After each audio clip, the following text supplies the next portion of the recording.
মামলা তো হবেই। তা আমি নম্বর পাবো, আমাকে নম্বর দেওয়া হয়নি, আমি যদি নম্বর পাই আমি সফল হব। তো আমাকে সেই অবস্থা রেখে আবার নতুন করে আমাকে পরীক্ষা দিতে বলবে, সেটা তো কাম্য হতে পারে না। আরে ডব্লিউবিসিএস নিয়োগ নিয়েও মামলা হয়েছে। বর্তমানে যে ডব্লিউবিসিএস অফিসারের বিরুদ্ধে মার্ডারের অভিযোগ উঠেছে, তো তিনি তো প্রিলিমিনারি থেকে মেনে তার নামই ছিল না, পরবর্তীকালে নাম সংযোজন করে কারসাজি করে তাকে প্রথম করা হয়েছে। তারা সব রকম পন্থা অবলম্বন করছে যাতে এই মরা মানুষের নাম, অস্তিত্বহীন লোকের নাম, নাগরিকত্বহীন লোকের নাম, একাধিক জায়গায় নাম থাকা লোকদের নাম বাদ না যায়। লেখাপড়া শিখলে তো বিরোধিতা করবে তার, অতএব তাদেরকে মূর্খ করে রাখলে ক্রিমিনাল করতে সুবিধা হবে, তার হয়ে মারামারি করবে, ভোটে রিগিং করবে, তাকে যেতে হবে। কারণ এই কর্মচারীরাই তো থাকবে যাদের নিরপেক্ষভাবে কাজ করার চরিত্রটাই হারিয়ে গেছে, তাদের সে চরিত্র ফিরিয়ে আনতে তো সময় লাগবে।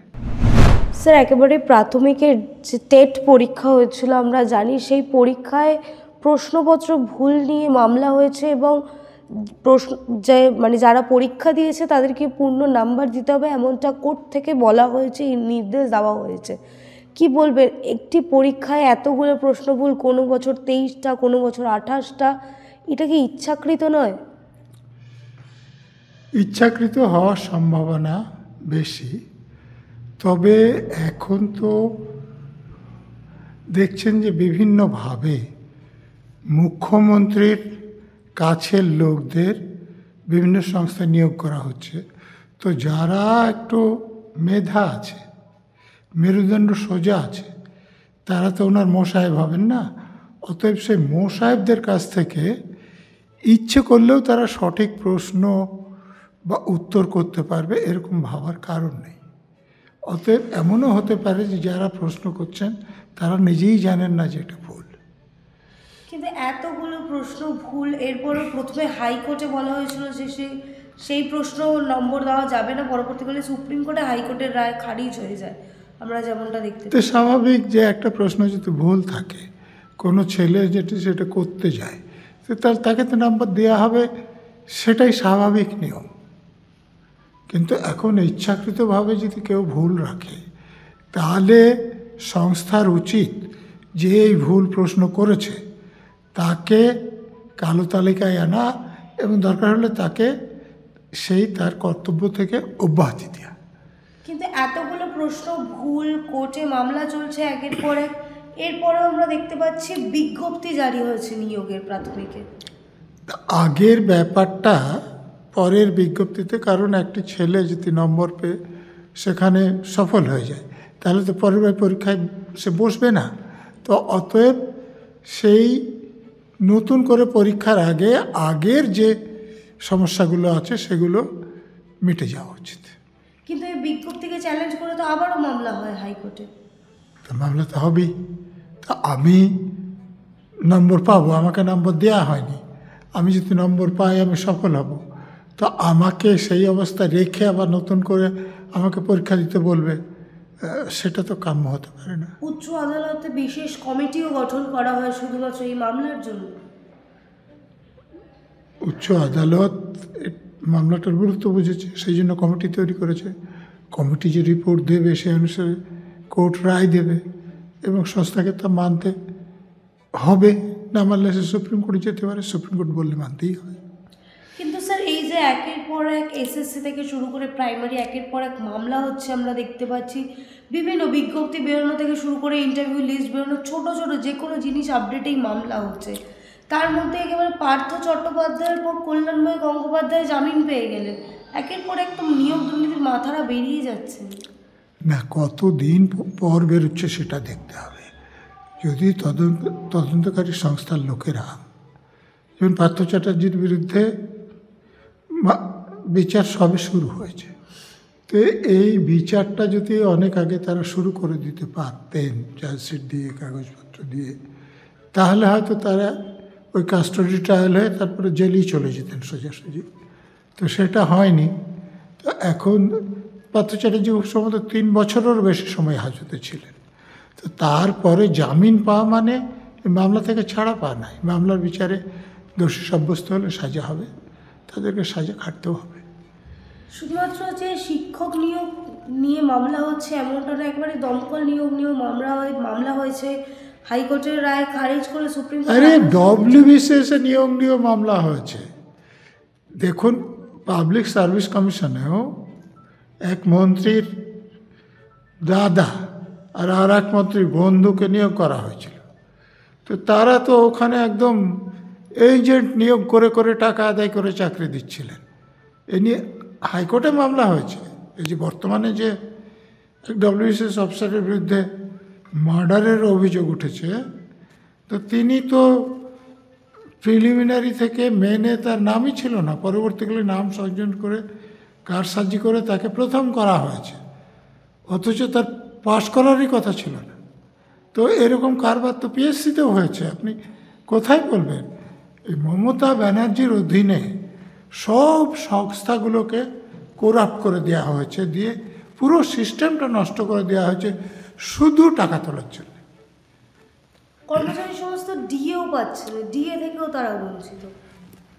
তো সরকারি কর্মচারীদের দিয়ে দিতে কোনো লাভ নেই, তারা কাজ যা এমনিতেও করতে বাধ্য, ডিএ না দিলেও করতে বাধ্য, ডিএ দিলেও করতে বাধ্য। সেই টাকাটা দিয়ে লক্ষ্মীর ভাণ্ডার দিলে সেখান থেকে কিছু রোজগারের ব্যবস্থা আছে। সরকারি যে কোনো প্রকল্প মানে তো সরকারি টাকা পার্টি ফান্ডে ঢোকানো, নেতাদের পকেটে ঢোকানো, সেগুলোর সুযোগ কোথায়? সেখানে ডিএতে। অতএব সেখানে তো আগ্রহ থাকাটা স্বাভাবিক নয়।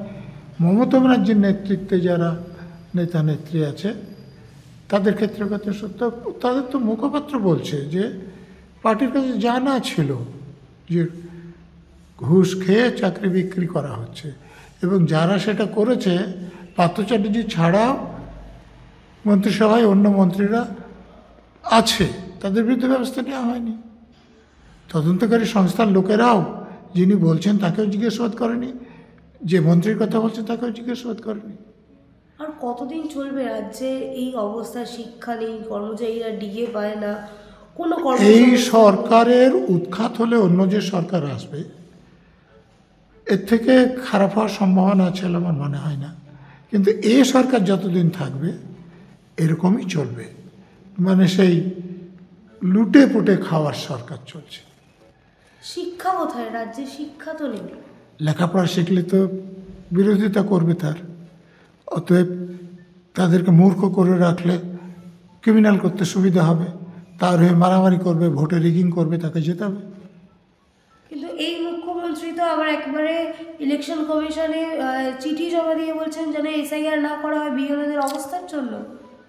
দেখুন, এসআইআর করা হলে প্রতি বুথে যে 50-60 জন মরা মানুষের নাম আছে, প্রতি বুথে যে অস্তিত্বহীন ভোটারের নাম আছে, প্রতি বুথে যে নাগরিকত্বহীন ভোটারের নাম আছে, একই লোকের একাধিক জায়গায় নাম আছে, সেগুলো যদি বন্ধ হয় তাহলে তাদের দলের তো অনেক আসনে জেতা সম্ভব হবে না।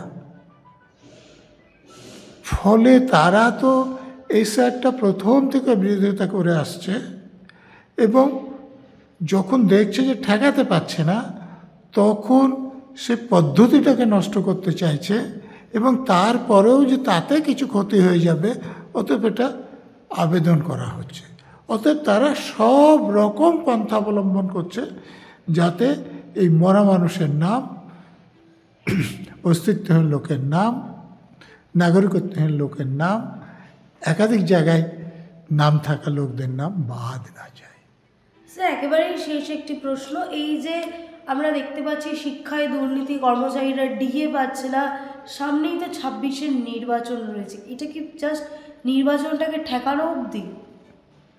দেখুন, নির্বাচনে যদি এইসব ভুতুড়ে ভোটাররা ভোট দেয়, তা আপনারা তো বিধাননগরে দেখেছেন 2022 সালে এসে কেউ দ্বিজেন মুখার্জির নামে ভোট দিয়েছেন, কিন্তু দ্বিজেন মুখার্জি মারা গিয়েছেন 2018 সালে। তো এই লোকগুলো যদি ভোট দেয় আর এই গুন্ডা বদমাশরা যদি রিগিং করে, তো তাহলে তো তারা ভোটে জিতে যাবেন, সেটাই স্বাভাবিক। অতএব যারা সরকারে আছেন তারাই থাকবেন। কিন্তু যদি রিগিং বন্ধ হয়, ভুতুড়ে ভোটারদের নাম বাদ দেয়, তাহলে কিন্তু তারা ক্ষমতায় থাকবেন না। তাহলে যাতে পরবর্তী সরকার যে আসবে তাকে এই সমস্ত দায় দায়িত্ব নিতে হয়, সেটাই ভাবনা বলা যেতে পারে। তাই দায়িত্ব নিলেও অনেক দিন সময় লাগবে তাদের পুরো সিস্টেমটাকে ঠিক করতে। যে করাপশন এমন জিনিস, সেটা একবার ঢুকে গেলে সেটাকে কমিয়ে আনতে সময় লাগে। কারণ এই কর্মচারীরাই তো থাকবে যাদের নিরপেক্ষভাবে কাজ করার চরিত্রটাই হারিয়ে গেছে, তাদের সে চরিত্র ফিরিয়ে আনতে তো সময় লাগবে।